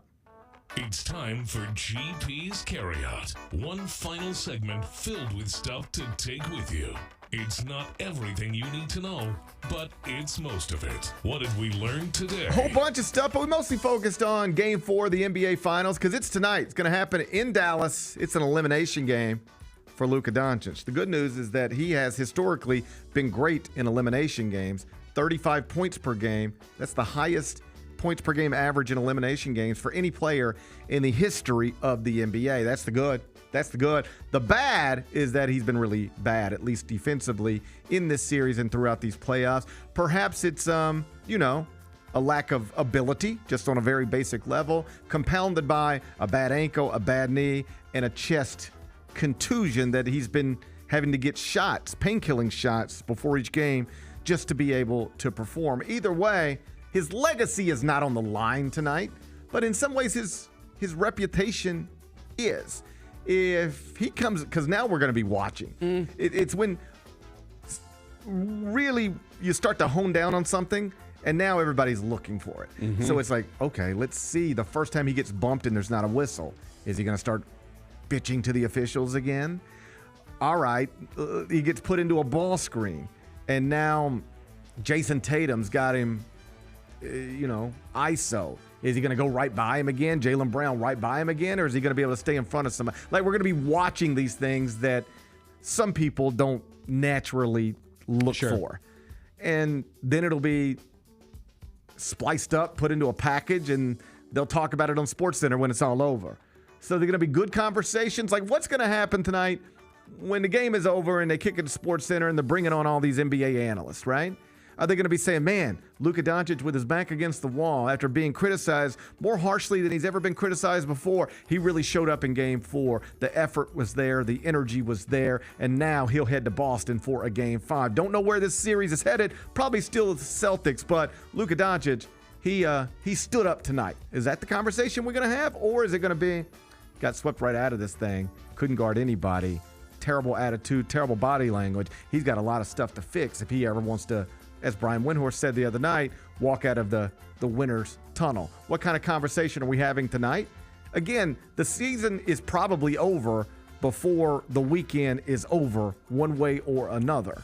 But how Luka performs tonight, how the Mavericks perform tonight, will shape in a lot of ways how that team is talked about during this offseason and how Luka himself is discussed throughout this offseason. What's today's biggest game? Game 4 NBA Finals, Celtics at Mavericks. We got a 7:30 tip. You're going to be able to watch it on ABC. And Bennett, the line is all over the place. I know. Have you seen this? I hate this. Yeah, it keeps flipping. Right now, it's not even that it keeps flipping. It's like there's different prices everywhere. Just during the last commercial break, I saw it one place, Dallas -1.5. I have also seen it Boston -1.5. I've seen Dallas -1, Boston -1. I've seen a pick 'em. Like, I've seen anything in this moment, depending on where you're shopping, from Dallas -1.5 to Boston -1.5. So you know what we're going to do? We're just going to make it a pick 'em. Okay. It's Celtics and Mavericks. It's a pick 'em after you lost last night with the Atlanta Dream. I'm never changing my pick again. You were skeptical of the Indiana Fever. You questioned the Fever. I changed it right you at the last second. You questioned the Fever and you paid a price. You questioned the Fever, and then you had to pay a price. I'm sorry. So now your record's 121, 127, and 4. You're down 19.5 units. Man, I thought you was inching closer back to 10, you know? I thought you was going to try to get it back down to single digits, but now we're headed. You lose tonight, Bennett. I don't know what to do. This ain't no way to get rich. Is Porzingis playing tonight? I doubt it. Why would he? Jeez, I don't know what to do here. I really don't know what to do here. I'll take. I know. I don't know what to do here either. But you know what I do know? Whatever you say, you'd probably be wrong. Yeah. So that being said, I've been riding with Luka.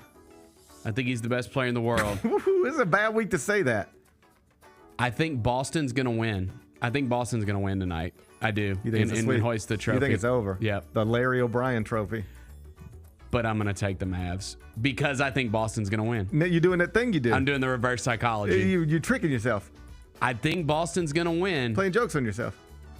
So I'm gonna take the Mavs. Okay, Bennett. Sometimes I don't. Sometimes I don't write down or type in what you say, and then I have to go back and figure it out later. That's always a waste of time. So Bennett is taking the Mavericks. I'm taking the Mavs, even though I think the Celtics are gonna win tonight. I understand. You do? You see what I'm saying? I see what you're saying. Yeah. You have no confidence in yourself. Like my conviction says the Celtics are winning this, and so I need to. I can't trust myself. Let me make sure I got this right. Yeah. Whatever confidence you lack in Luka Doncic, right, you lack even more confidence in yourself. Correct. So even though you believe that Luka Doncic will once again be disappointing and the Mavericks will lose tonight, you are still taking the Mavericks because you have you know yourself. That's right. And you know that everything you pick, not everything, but a lot of them. But lately. 127 times you've been wrong. Yeah. So let's go Mavs. Mavericks in a pick'em. Tip-off is at 7:30. I wish you luck. Yeah, we'll go Mavs. I'm wishing you luck. What are we watching on TV? We got a new SmackDown tonight, 7 o'clock on Fox. It's the last SmackDown before tomorrow's Clash at the Castle. Oh, well, then I got to watch. They're clashing at the Castle tomorrow. Yeah, what time are we clashing? Early. Like noon? I don't like to clash early. What time are we clashing? It's like, what time does Clash at the Castle start? 1 o'clock Central tomorrow. Ooh. I don't like clashing during the day. I got stuff to do. I don't like clashing during the day. I'm not going to be able to watch it live. I'm going to be at stupid baseball games. Yeah. Like an idiot. I'll watch SmackDown, though. Tonight, all right, can I interest you in a Kevin Owens versus Solo Sikoa showdown? Yes. That sounds good. Nah, that's a booking right there. I like that. Cody Rhodes and AJ Styles will come face to face. I could care less. I'm so done with this storyline. They're in an I Quit match tomorrow. Yeah, and AJ's gonna quit and go to AEW. Because Cody Rhodes can't say I quit. No. He can't say that. No. It's not even in his vocabulary. Yep. So that's silly. We got to get on with this Cody Rhodes thing and find something. Yeah, I'm feeling positive. I haven't really been paying attention too much lately, but we're about to get past this like deal that they do where they go to the different places around the world and have these throwaway and they're not throwaway pay-per-views because like the crowds are great and like I bet the crowd will be great tomorrow. I bet I'll watch it. Hey, and it's a smaller venue though. Yeah, I bet I'll watch 11,000. It's ticketed for 11,000 people. Yeah, I bet it'll be awesome. Like I bet the crowd will be awesome. I bet it'll be a lot of fun. But I got no time for it just because like I want the juice. I want the good stories. I want the real storylines back. Okay, so Brent Brookhouse, he covers wrestling for CBS Sports. You know what he says? Here's what he says. He says, we're going to be done with this AJ Styles done. Yeah, this is it. This is it. Then we're done with this. And then we're headed for Cody Rhodes, Randy Orton storyline. That's what he says. I don't love that. That's what he says. I don't love that. I don't love that. So his prediction is that Cody it's time retains. For Randy to get a title shot. Cody retains tomorrow, and then we go down the path of a Cody Rhodes, Randy Orton. That'll be your SummerSlam storyline. He is also, this Brent Brookhouse, he is predicting that Damian Priest will retain his title tomorrow against Drew McIntyre. Okay, I believe that. But Connor Casey, who also covers WWE, I read all about it. Mm-hmm. He says the real problem here is that on Raw, we are now without Rhea Ripley. Mm-hmm. We are now without Seth Rollins. Mm-hmm. We are now without Becky Lynch. And there's a lack of star power. And they've been trying to get Judgment Day and Damian Priest to carry this thing. And it's not working. And it's not working. So you got to get Damian Priest out of the way. And that's why Drew McIntyre will actually win the title tomorrow. And then we head towards possibly a Drew McIntyre CM Punk showdown whenever Punk is healthy enough to participate. It would again. make sense to give Drew the McIntyre. It would make sense to give Drew the title in Scotland. Like, that'd be a cool moment. And the other prediction was, and if CM Punk's not ready to come back sometime soon, then we will go down give the title to Drew McIntyre, and then Drew McIntyre will lose it later this summer to Gunther. Yeah. They say Gunther's good. The one thing everybody seems to agree on. Gunther's coming. Gunther's coming. Yeah, he'll be there. That's the thing everybody seems to agree on is that Gunther's coming. SmackDown tonight, 7 o'clock, and then we're going to clash tomorrow at 1 o'clock in the I don't like clashing in the afternoon. Nah, I don't like the I'll watch clash the replay in the afternoon. What's the best thing we've read? So, I mean, the best thing I've read is the CBS Sports WWE SmackDown and Clash at the Castle breakdown. But my colleague Matt Norlander had an interesting Q&A with Dan Hurley yesterday. You probably saw Dan everywhere yesterday. Yes. He was on podcasts, radio shows, everywhere. And Matt got a Q&A with him, and you can find it at cbssports.com. But it's just interesting. Like, Dan's a fascinating guy. Mm-hmm. And so at one point, Matt's like really trying to talk to him about, how the pros and cons and how much it weighed on him. And at one point, Matt says something along the lines of, that what you can do at the collegiate level. You've just won back-to-back championships. You've built this. You've got a preseason top 5 team. Like, you don't have anything to prove at this level. But obviously, the NBA is a different deal. Coaching the Lakers is a different deal. Most coaches who coach the Lakers historically, unless your name's Pat Riley or Phil Jackson, you don't last long. Was that? And Dan almost cuts him off. And you know what he says? I had no concerns about what I would be in the NBA. I would have been good. We would have won championships. Just like straightforward. Not like I'm trying to brag or I'm trying to let me talk for 5 minutes about it. He just was like, I hear your question. Let me answer it as directly as I can. No, I was not concerned about anything. You know what I thought I was going to be if I was the Lakers coach? Incredibly successful and a championship level coach. I would have won championships with the Los Angeles Lakers. That's how much he believes in himself.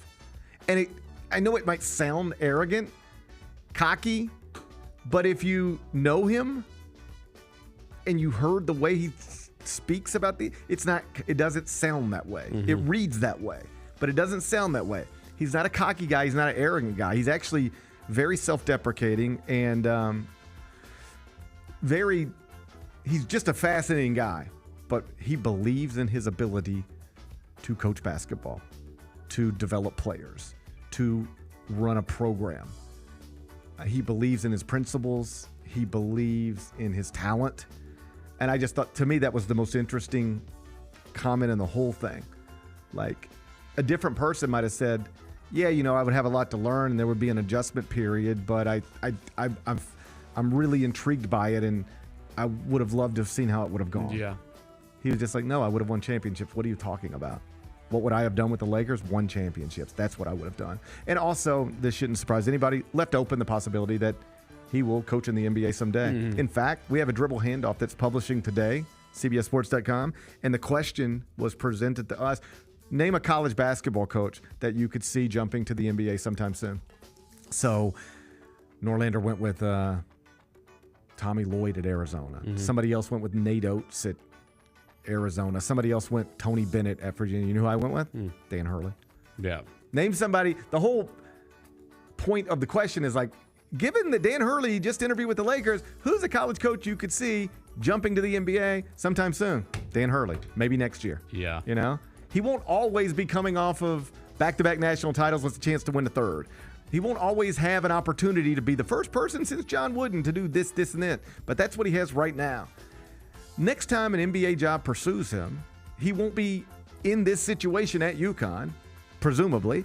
And it'll probably be a franchise that is geographically more sensible for his family and one that will offer more money than just $70 million guaranteed. Yeah. So I do believe he'll coach in the NBA again. I mean, at some point, and perhaps soon. Like we talked about earlier in the week, some people interpreted what Dan just did as picking college basketball over the NBA. I don't think that's what he did. I don't think he'd even tell you that's what he did. Well, you know what he picked? His current situation at UConn over what would have been his current situation with the Lakers. Simple as that. He picked this thing over this thing. But next year, the year after that, the year after that, this thing ain't going to be the same, and this thing that's pursuing him ain't going to be the same either. And I believe at some point he'll be presented with an opportunity that is so good and so perfect for him that he'll accept it, and you'll see him coach inside FedEx Forum someday down the road. What's on tap next week? I'm going to be gone. Where are you going? Going to Arlington, Texas. Oh, yeah. Going to go knock Globe Life Field off of the to-do list. And that'd be cool. Yeah. Don't you think so? Yeah. And the Mets won last night, so wild card or bust. Let's go. Wild card or bust. So I'm going to be gone on Monday, Tuesday. You're going to be here, though. I will be here. Kelsey Wright Johnson will be here with you? She'll be right there. Oh, man. That's going to be fun. All right? I'll check you guys out. We'll hold it down. I might even jump in the chat. Hop in. I mean, I doubt it. But I might.